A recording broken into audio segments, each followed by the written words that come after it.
शेतकरी मित्रांनो नमस्कार, मी निखिल चव्हाण परत आपल्या ॲग्रिकॉस फार्मर या यूट्यूब चॅनलमध्ये स्वागत करतो। मित्रांनो, जर आपल्याला तूर या पिकात रेकॉर्ड ब्रेक उत्पादन घ्यायचं असेल तर यासाठी आपल्याला एका चांगल्या वाणाची निवड करणं खूप महत्त्वाचं आहे।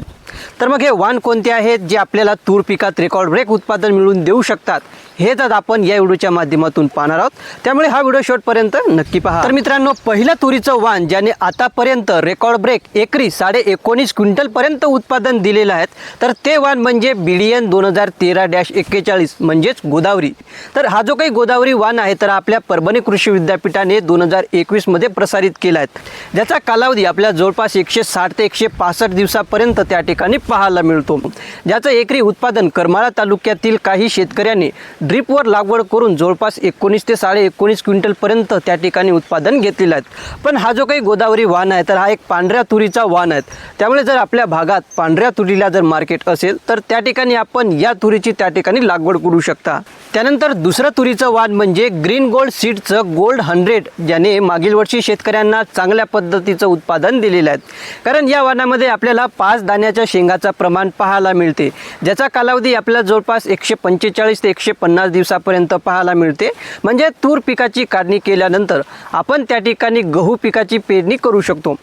त्यानंतर तिसरं तुरीचं वाण आहे अंकुर सीडचं चारू, ज्याचा कालावधी आपल्या जवळपास 155 ते 165 दिवसादरम्यान त्या ठिकाणी पाहायला मिळतो, ज्याने शेतकऱ्यांना चांगल्या पद्धतीचं उत्पादन त्या ठिकाणी दिलेलं आहे। सोबतच या वाणाला आपल्याला इतर वाणापेक्षा 100-200 रुपये जास्त भाव त्या ठिकाणी पाहायला मिळतो, त्यामुळे आपण त्या ठिकाणी या वाणाची सुद्धा लागवड करू शकता।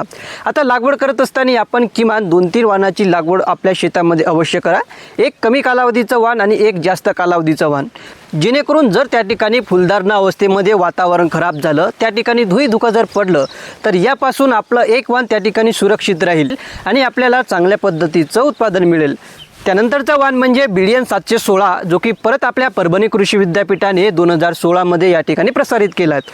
आता या वाणाचा कालावधी आपल्याला जवळपास 165 ते 170 दिवसादरम्यान पाहायला मिळतो, त्यामुळे जर आपल्यापाशी एखादं पाणी देण्याची व्यवस्था असेल तर त्या ठिकाणी आपण या वाणाची लागवड करून भरघोस असं उत्पादन मिळवू शकता। याचबरोबर पंचगंगा सीडची एक लक्ष्मी नावाची तूर आहे, ज्यामध्ये आपल्याला 5 दाण्याचं प्रमाण पाहायला मिळते आणि ज्याचा कालावधी आपल्याला जवळपास 145 ते 155 दिवसादरम्यान पाहायला मिळतो। त्यानंतर त्या ठिकाणी अंकुर सीडची 13-7 नावाची एक नवीन तूर व्हेरायटी आहे, याची सुद्धा आपण लागवड करू शकता, ज्याचा कालावधी आपल्याला जवळपास 140 ते 150 दिवसादरम्यान त्या ठिकाणी पाहायला मिळतो। अतिरिक्त पिढीकवी असलेली आहेत, जी तूर पिकामधील मर, वांज आणि फायटोप्थोरा रोगाला सहनशील आहे, ज्याचा कालावधी आपल्याला जवळपास 170 ते 75 दिवसादरम्यान पाहायला मिळतो। सोबतच त्या ठिकाणी लवकर येणाऱ्या तुरीमध्ये त्या ठिकाणी फुले राजेश्वरी आहेत, ज्याचा कालावधी आपल्याला जवळपास 140 ते 150 दिवसादरम्यान पाहायला मिळतो। त्यानंतर त्या ठिकाणी पांढऱ्या तुरीमध्ये कोरडवाहूसाठी BDN 711 नावाची तूर आहेत, याची सुद्धा आपण आपल्या शेतामध्ये लागवड करू शकता। या व्यतिरिक्त इतर तुरीचे वाण ज्याचा अनुभव आपल्याला चांगला असेल तर त्या वाणाची सुद्धा आपण आपल्या शेतामध्ये लागवड करू शकता।